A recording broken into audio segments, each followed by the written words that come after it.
Somos palabras en el viento, viajando al encuentro. Puentes invisibles, uniendo corazones.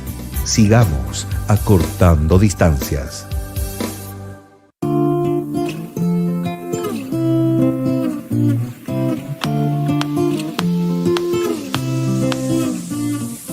Lo primero que tenemos que decir en este espacio es gracias en este espacio que viene por el gran esfuerzo que tanto Leo como Pau han hecho para que nosotros tengamos el conocimiento de estas historias de santidad a lo largo de tantos siglos y con tanta diversidad y con mensajes tan hermosos y tan concretos.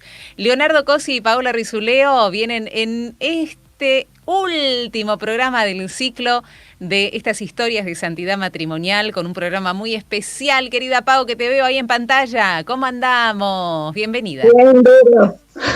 Buenas tardes, ¿cómo estás? Muy bien. ¿Cómo pasó de rápido el tiempo, Chicos, Leo, ¿cómo andás? No sé si te pasó lo mismo, pero pasó volando. Desde que hablamos dijimos, vamos a retomar y ya está, ¿no? Ya está, con tanta riqueza que han volcado en estos programas de 2025, pero con tanta dedicación y con tanta generosidad de ustedes, que fueron programas muy especiales, fueron programas de mucha producción de ustedes, porque fueron programas de recopilación, de unir historias para sacar valores en común, lo cual... De nuevo, gracias, chicos. No, por favor, gracias a ustedes por darnos el espacio, porque la verdad que nos encanta que esto se conozca, que se difunda y que cada vez podamos profundizar más en estas vidas con tanta riqueza, no tanto para aprender. Sí, no, lo bien que sí, también nos hace a nosotros verlas y reverlas, ¿no? Siempre cuando alguien me dice, no puedo leer el libro de adelante para atrás, le digo, no importa, vos cada vez que agarrás una historia, es una historia que te llena, no importa cuál agarre, la del fondo, la de adelante, la que te... Así que muy lindo para nosotros también. Bueno. Así que gracias a ustedes también. Y recién estaban... Sí. Hablaban bastante de construir la patria y bueno, y justo pensaba en que qué mejor manera que recordar, ¿no?, la santidad que produjo nuestra patria, que sigue produciendo, ¿no? Con todos estos casos. Qué bueno esto. ¿Este es un trabajo que ya habían hecho, chicos, o lo hicieron a propósito de este tiempo? No, la verdad que, bueno, en lo que difundimos diariamente, que tratamos de hacer como un santoral de laicos casados, de casi los 360 días del año, publicamos algo, tenemos pequeños resúmenes donde están estos, pero nunca habíamos hecho una recopilación completa para hablar solo de los esposos argentinos. Eso sí es una primera vez. Esposos argentinos, más que interesante, así que vamos a empezar a escucharlos ya en lo que tienen preparado, porque son historias, claro, nuestras, de nuestra patria, esposos argentinos en proceso o ya, beatificados con algunos de estos títulos que solemos escuchar, siervos, beatos, venerables o ya santos. ¿De quiénes se tratan?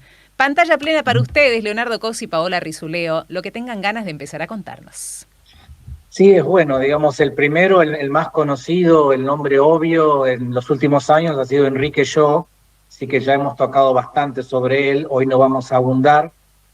Solo una mención, una actualización, de hecho, muy reciente, el 17 de junio, la Comisión de Teólogos del Dicasterio para la Causa de los Santos en Roma aprobó unánimemente el milagro por su intercesión. Solamente falta una aprobación de cardenales, obispos y la firma del Papa, y con eso podrá ser proclamado beato Enrique Yo. Así que es una gran noticia. Nos pone a todos muy felices, especialmente a su familia, a Sara, a Sarita, que nos han transmitido la noticia. Así que, bueno, solo esto para estar a la expectativa de que en cualquier momento tendremos un beato esposo casado argentino. Pero vamos a arrancar con los primeros dos casos, primeras dos vidas, que son un padre e hija. Nos hemos llamado padre e hija apostólicos, son del sur de la provincia de Buenos Aires, así que Pau nos va a contar del primero. Bien, vamos a hablar entonces del siervo de Dios, Manuel Pascual Perrín y Ángeles Echeverría. Manuel o Manolo Perrín nace en 1925 en Saldungaray, en la serranía de La Ventana, en provincia de Buenos Aires. Él vivió su adolescencia con unos tíos ateos a los que él admiraba mucho, y entonces él se declaró no creyente. Atravesó momentos muy difíciles que lo angustiaban y le provocaban descreimiento y rebeldía, y sumado a una dificultad para perdonar y perdonarse.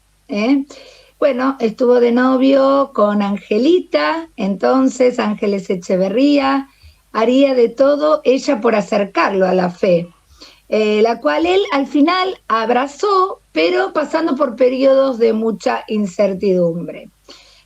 Ellos se casaron, se instalaron en la base naval de Punta Alta, donde él fue por varios años maquinista de los buques, recorriendo los mares del mundo y con varias expediciones a la Antártida en su haber. Tuvieron 5 hijos y conocen la espiritualidad del movimiento de los focolares en 1967. Él sería de los primeros adherentes de la localidad a este movimiento. Su primera gran sorpresa en la nueva espiritualidad fue descubrir de que Dios es amor y que es un padre que ama más allá de todo, liberándolo del sentimiento de orfandad que le pesaba. Su casa entonces se transformó en el centro de la obra de la región. Fue dirigente de la rama de los voluntarios, hizo conocer el movimiento a otros y fue un gran formador. Estuvo siempre al lado de cada familia, especialmente aquellos que tenían dificultades, ya sean materiales o necesidades espirituales. Era de carácter fuerte, Manolo, y de decisiones rápidas, también muy divertido, y se sintió llamado a ser apóstol de la unidad, dialogando también con otras religiones, y a vivir también como los primeros cristianos, ¿no? Transformando su vida y la de sus hermanos.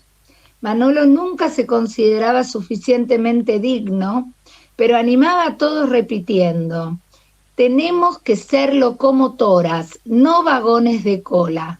Por algo lo llamaban el apóstol Pablo de Punta Alta.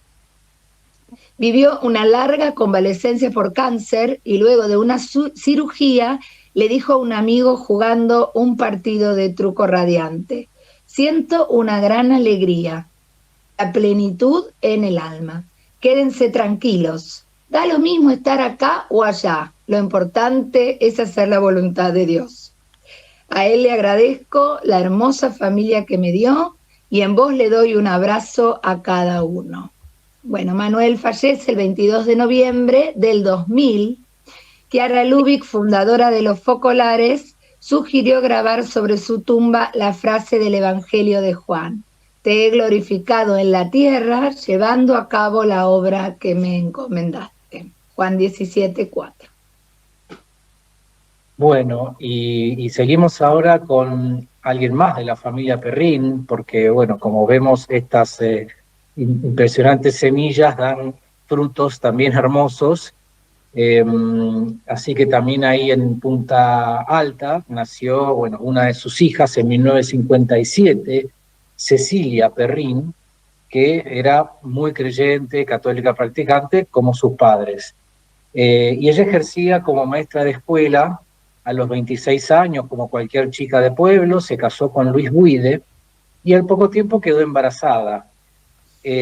Pero a los pocos meses se le detecta un cáncer bastante agresivo, cáncer de lengua, si mal no recuerdo, y le recomiendan abortar para poder atender ella a su propia salud.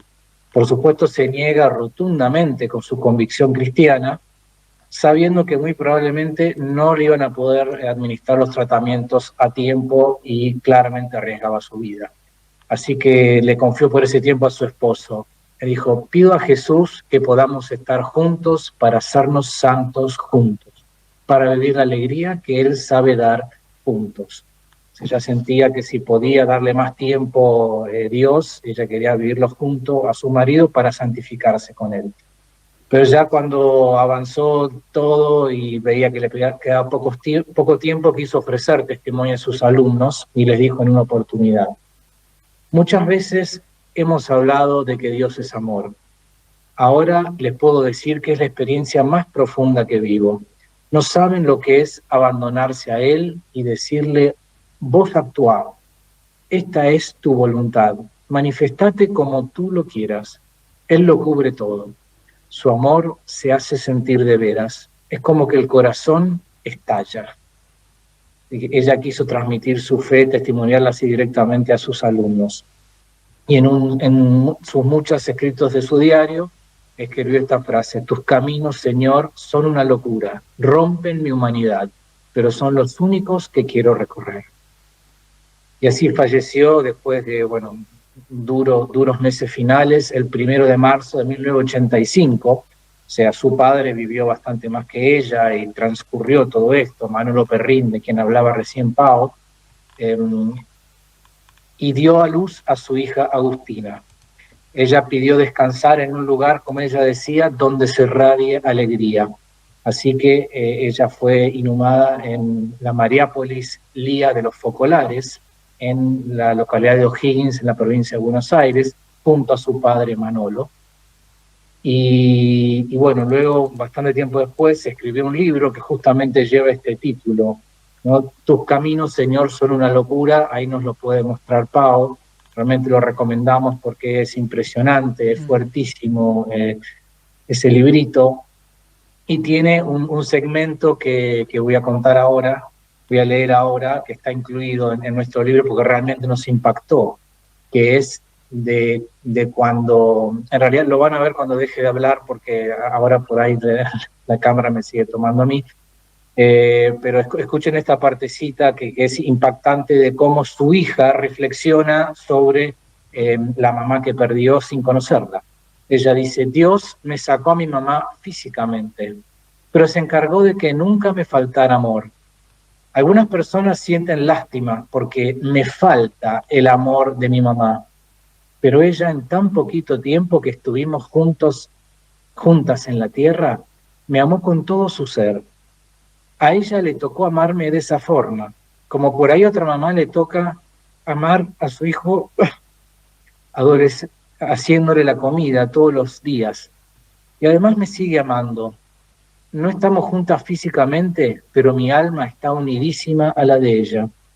Es un ejemplo para mí, un orgullo. Su vida me ayuda, me enseña a crecer, desafiar la vida, conquistarla. ¿Y para qué más? No voy a decir que a veces no me gustaría tenerla, charlar, pero ¿qué es lo verdadero, lo que trasciende? El amor. Y si eso lo tengo de ella, ¿para qué más? Y después agrega: mami se entregó al amor y yo estoy viviendo, disfrutando, enorgulleciéndome, aprendiendo del fruto de su entrega. Te puedo asegurar que Dios se encargó y siempre se va a encargar de mí. Así que muy fuertes estas palabras. Y también nos encantaría a lo largo del programa de hoy, si algunos son de esa zona, algunos viven en ese pueblo, o por ahí son focolares y conocen estas historias, que manden algún mensajito transmitiendo algún tipo de experiencia del conocimiento de ellos, o también algunos que digan: yo fui al colegio que fundó algunos de los que vamos a ver ahora, sería muy lindo. Y ya entonces pasamos a segundas parejas, que son los que hablan de la doble vocación, ¿no? Que una etapa transitaron en el matrimonio, pero después Dios los llevó por un segundo camino vocacional religioso. Y empezamos con el más antiguo de todos en este caso. ¿De quién se trata, Pau? Del beato Pedro Ortiz de Zárate y Petronila de Ibarra. Nace Pedro en Salvador de Jujuy, aproximadamente en 1622. Su familia había recibido del rey tierras y encomiendas extendidas por leguas, y como hidalgo y único varón estaba destinado a cargos directivos en el municipio. En 1644 inicia su carrera política, siendo luego elegido alcalde del primer voto de la ciudad. Se casa con Petronila y, siendo herederos de fortuna, de familias contrincantes, su casamiento sellaría estos pleitos. Pero luego de 10 años de feliz matrimonio, y luego de haber tenido también 2 hijos en este tiempo, una viga de su casa de campo se desploma sobre su esposa, matándola al instante. Reflota en él entonces la idea del sacerdocio, se ordena y es designado párroco para las sedes vacantes de San Salvador y Humahuaca, siendo muy piadoso y caritativo. Don Pedro, dicen, recorría todas las 100 leguas de su vicariato para hacer misiones. En 1647 las relaciones entre colonos e indios eran muy tumultuosas. Pedro entonces busca la pacificación saliendo con otros jesuitas de misión a Orán, Salta, a pesar del destino trágico que habían tenido otras expediciones semejantes. El principio, la acogida inicial de su iniciativa fue muy buena. Logró transformar un pueblo de unos 2.000 aborígenes. Pero en 1683, los hechiceros del clan, al ver desplazadas su influencia sobre el pueblo, acometen por sorpresa a los indefensos misioneros con macanas y con dardos venenosos, y es ahí donde Pedro muere y es beatificado por el Papa Francisco en julio 2022, junto a 20 mártires del Senta. La mayoría permanecen como héroes ignotos. Así es, entonces, bueno, Pedro arrancó como esposo, pero terminó como cura misionero dando su vida, y por eso es el primer mártir que dio nuestro país, por eso ha sido beatificado. Y pasamos entonces, nos movemos ahora, estamos también recorriendo muchas provincias de nuestro país. Ahora pasamos a Córdoba, donde nace en 1823, en un hogar cristiano, Josefa Rodríguez. Ella va a perder a su mamá con solo 3 años y 6 años más tarde a su padre, así que es criada por sus tías paternas, que se encargan de su formación junto a sus hermanas. En ese tiempo, la Córdoba del siglo XVIII, eran más bien los varones los que ingresaban a la universidad, pero la educación de la mujer, su educación intelectual, si se quiere, era solamente aprender a leer, escribir, algunas labores con la aguja, y en el mejor de los casos recibían educación musical, algunos rudimentos de idiomas, de francés, como recibió ella, y también mucha enseñanza religiosa, catecismo. A los 17 años, haciendo ejercicios espirituales con padres jesuitas, ella ahí siente alguna vocación de consagrar su vida a Dios. Y empieza a hacer intensamente actividades en la comunidad. No entra a ninguna congregación porque eran solo conventos de clausura, y ella no sentía que esa era la forma vocacional a la cual ella se quería entregar. Así que en esa etapa va promoviendo ejercicios espirituales, sosteniendo la obra económicamente, pero no encamina realmente su vida vocacional. Hasta que en 1852 se termina casando con un coronel, el coronel Manuel Antonio Zavalía, quien ya era viudo y tenía 2 hijos pequeños. Ella los forma, los cría como una verdadera madre, y realmente ellos la quieren como una madre. Y también esto pasa a ser como su principal apostolado, pero no deja de hacer caridad con todos los que la rodeaban en su comunidad. Y va a intentar a lo largo de varios años ella quedar embarazada para tener un hijo propio. Después de 8 años logra quedar embarazada, pero lamentablemente su hija nace muerta. Así que va a seguir acompañando a su esposo con toda su entrega, su cercanía, incluso con un cierto activismo político cuando él lo encarcelan injustamente solo por rivalidades políticas. Pero siempre sufrió esto de no haber podido tener una hija propia, y se hizo una verdadera madre de esos 2 hijos, los cuales sigue criando después del fallecimiento de su esposo en 1865, tras lo cual ella ahí vuelve a tener una visión de un sueño de edificar una casa de ejercicios y ella llevar a cabo y liderar una comunidad de señoras, bajo la regla ignaciana, que era lo que ella realmente admiraba. Alojar los domingos a niñas y a mujeres que venían a los ejercicios para poder darles un lugar, moralizarlas y darles un oficio. Y recién con 49 años, después de unos 7 años de superar barreras y negativas en el camino, terminan aprobándole su propia fundación, que es un instituto de vida apostólico, que fue el primero en Argentina, que se llama Las Hermanas Esclavas del Sagrado Corazón de Jesús. A partir de ahí asume el nombre de la Madre Catalina de María y empieza a fundar colegios y casas de ejercicios. Allí nacieron muchos de los colegios que hasta hoy persisten, de las esclavas del Corazón de Jesús, en muchas provincias, y por un tiempo incluso ella fue colaboradora cercana del cura Brochero, así que ahí se cruzan estas dos historias de santidad. Ella es la que envía a algunas hermanas, por ahí algunos escucharon la historia de que algunas hermanas cruzaron la sierra a mula con el cura Brochero. Bueno, fueron justamente estas, creo que fueron 6 hermanas que ella envía. Ella ya estaba mayor y no podía hacer ese cruce en mula por la sierra, así que envía a otras religiosas y ellas fundan con el cura Brochero este colegio de niñas que todavía hoy podemos ver en Villa Cura Brochero. Terminó abriendo 12 casas por el país y hoy en día son 200 las religiosas por todo el país.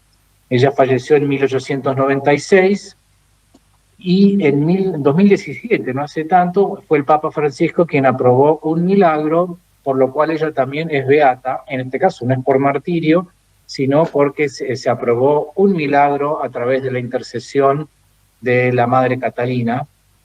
Y también hay un muy bonito libro que ahora Pau nos va a mostrar, que fue escrito por una de estas religiosas de la congregación de las esclavas del Sagrado Corazón, por Silvia Sumaré. Así es. Acá está el libro, por las dudas. Acá está, a ver. Bien. Bueno. Acá veremos si querés hacer algún pequeño corte, ya continuamos con la otra. Sí, podemos hacer un pequeño corte. Gracias por la bibliografía, porque siempre nos preguntan sobre qué libro puedo tener, si ya es argentino, tiene alguna historia aparte, particular. Bueno, la hermana Silvia está teniendo un ciclo en este momento de los mártires riojanos, así que vamos con ella también a iniciar este ciclo y hemos hablado ya de la Madre Catalina porque pertenece ella, claro, a las esclavas del Corazón de Jesús y en muchas oportunidades hemos hablado de su queridísima Madre Catalina. Así que gracias por traer a colación su libro y también el libro Tus Caminos son una locura. ¿De quién es el libro Tus Caminos son una locura? ¿Quién lo ha escrito, Pau? Vos que lo tenés a mano. Sí, Lizzy Miranda. Ahí. Porque me iban a preguntar también. Perfecto. Lizzy Miranda como autora, Tus Caminos son una locura. Pude estar en yo no sabía lo del papá, mirá vos. Sí estuve en la Mariápolis, donde está su lápida que dice esta frase tan fuerte y me la quedé mirando, no conociendo su historia, porque fue hace muchos años atrás. Tus caminos de locura, ¿no? Son los únicos que quiero recorrer, ¿no? Hermosísimo la vida de Cecilia para aquellos que quieran ahondar en ella y todos los que tengan ganas, ¿no? De saber más o enviar un mensaje y conocer qué les van pareciendo estas primeras historias, porque faltan todavía más, aquellas que van contando en este último programa nuestros amigos Leo y Pau. Si les parece, chicos, vamos al encuentro de la música y seguimos con más historias de santidad matrimonial. Un mensaje de esperanza y amor. Radio María, Radio María. El último programa de estas historias de santidad matrimonial, estamos repasando a beatos, a esposos, ella, él, que han sido beatos, venerables, o están en proceso. Mensajes por aquí. Sí, la hermana Silvia Somaré me hizo admirar mucho a la Madre Catalina, quienes nombraban tanto Leo como Pau en sus relatos en Radio María. Silvia dice, desde el santuario de Schoenstatt de San Juan, siempre escuchamos el matrimonio Cosi, lo felicitamos por aquí, Silvita, un beso enorme. Qué hermosa historia de santidad de la sierva de Dios Cecilia Perrín. Mi hermana conoció a la hija que tiene mi edad, y fui con mi familia a O'Higgins cuando era chico. Un ejemplo de santidad en toda la familia. Gonza, que se comunica desde Mar del Plata. Después Esther, agradeciendo a el matrimonio quien todas las semanas nos hacen aprender sobre valores cristianos dentro de la familia, tanto que hace falta, ¿no? Agradecimientos, chicos, que van llegando en torno a todo el trabajo enorme que han realizado en este ciclo. Pero como no finalizó, tenemos ganas de seguir escuchando más historias de estos esposos, así que adelante ustedes. Bueno, gracias. Y qué bonita la canción, no la conocíamos, así que muchas gracias por eso. Ahora entonces vamos con lo que llamamos los mártires de una etapa que fue lamentablemente fratricida en nuestro país. En este caso, siempre destacamos que Dios nos regaló un mártir, bueno, en realidad un mártir civil y otro que puede ser declarado mártir, que fue militar. En este caso recién empieza el proceso, todavía es siervo de Dios, pero justamente el proceso tiene que probar su martirio. Pero bueno, tenemos un mártir civil eventualmente y uno militar. Vamos con esto, Pau, entonces, en la provincia de Tucumán ahora. Vamos a hablar del siervo de Dios argentino del Valle Larrabure y de su esposa María Susana de San Martín. Argentino del Valle nació en la ciudad de San Miguel de Tucumán en 1932. Era el menor de 8 hermanos. Ingresó al colegio militar donde comenzó su carrera ejemplar como técnico, compañero y líder respetado. Se casó en 1955 con Marisú de San Martín y vivió la fe en lo cotidiano, como esposo, como padre, como militar y educador. Fue profesor en la Universidad Católica Argentina. En 1969 lo designaron subdirector de la fábrica militar de pólvoras y explosivos en Villa María, Córdoba. Trabajando allí en agosto de 1974, durante un gobierno democrático, fue apresado por guerrilleros del ERP. Los terroristas exigían que como especialistas en armas y explosivos aceptara trabajar como asesor para sus fábricas y de esa forma sería liberado. Él responde con valentía: por este precio, no. Las armas no son para que los argentinos nos matemos entre nosotros. Desde su celda, la que él llamaba canil, otros prisioneros lo oían cantar el himno y rezar, siempre ofreciendo el perdón. Una carta a su familia de octubre decía: y a mis hijos y mis ahijados especialmente, que no olviden mi mensaje. Aún suceda lo peor, no deben odiar a nadie y devolver la bofetada poniendo la otra mejilla. Después de un año, pasando hambre, frío, maltratos, pero firme en su fe, lo asesinan el 19 de agosto de 1975. Se encontró este testamento escrito en su diario: calladamente rezo pidiendo a Dios que no me abandone en una locura humillante. Quiero morir de pie, invocando a Dios en mi familia, a la patria en mi ejército, a mi pueblo no contaminado con ideas empapadas en la disociación y en la sangre. Oh Dios misericordioso, te pido humildemente me concedas esta gracia. En el año 2022, la Santa Sede habilitó iniciar un proceso formal de canonización. Asimismo, Arturo Larrabure, su hijo, y el resto del comité del proceso fueron recibidos por el Papa Francisco, siendo declarado siervo de Dios con la aceptación de la causa el 14 de marzo del 2023. Mostrar el libro también ahí, Pau, que tuve ocasión de conocer al autor en la Feria del Libro, Sebastián Miranda, y al postulador de la causa, Monseñor Olivera. También es un libro que, recomiendo muchísimo, es muy fuerte y tiene todo lo que él fue escribiendo a lo largo de su cautiverio, que es impresionante. Y pasamos entonces a otro caso de martirio, en este caso en la provincia de San Luis. Él es Wenceslao, y Wenceslao Pedernera se cruzó con Coca Cornejo cuando él tenía 25 años, en la provincia de Mendoza, donde él llegó con un grupo de trabajadores que se dedicaban a enmaderar en las viñas, ya que el padre de Coca por ese entonces estaba a cargo de un viñedo que pertenecía a la familia Gargantini. Ella cuenta: cuando éramos novios yo soñaba casarme de blanco y por la iglesia. Yo era muy religiosa, pero él no. Yo a los curas no los quiero, decía él. Y entonces ella le dijo: no me caso. Después de unos días, él entonces volvió para decirme que estaba dispuesto a casarse por iglesia. Lo había pensado y no iba a perder a su querida Coca. Así es que se casaron en marzo de 1962, ahí mismo en Mendoza.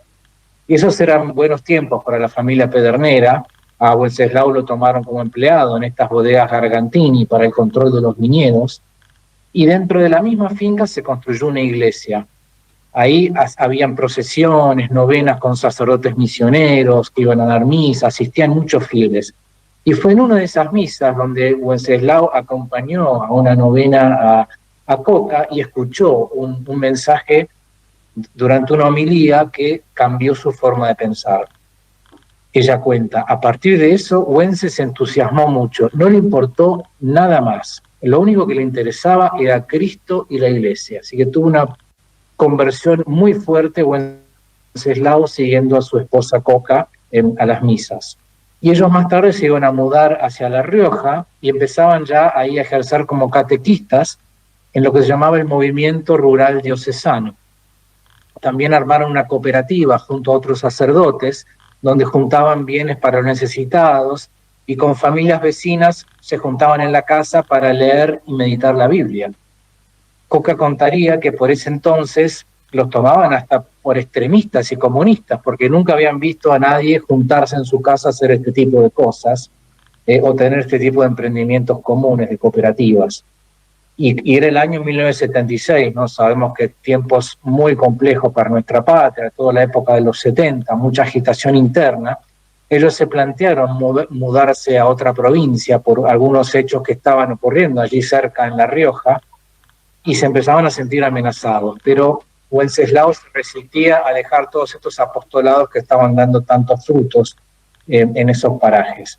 Hasta que una noche les golpean la puerta y Coca, asustada, le pide que no responda.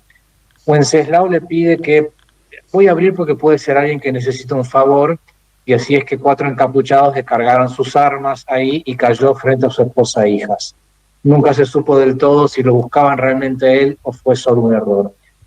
Muere en el hospital unas horas después y el fraile que le administró los últimos sacramentos dijo que en sus últimos instantes él solo tuvo palabras de perdón a sus atacantes, invitando a su familia a no tener rencor, al igual que vimos recién con Larraure. Y él fue beatificado en 2018 por el Papa Francisco junto al obispo y otros religiosos de La Rioja, convirtiéndose el primer beato argentino que fue padre de familia, y se lo festeja el 17 de julio, ahora dentro de una semana.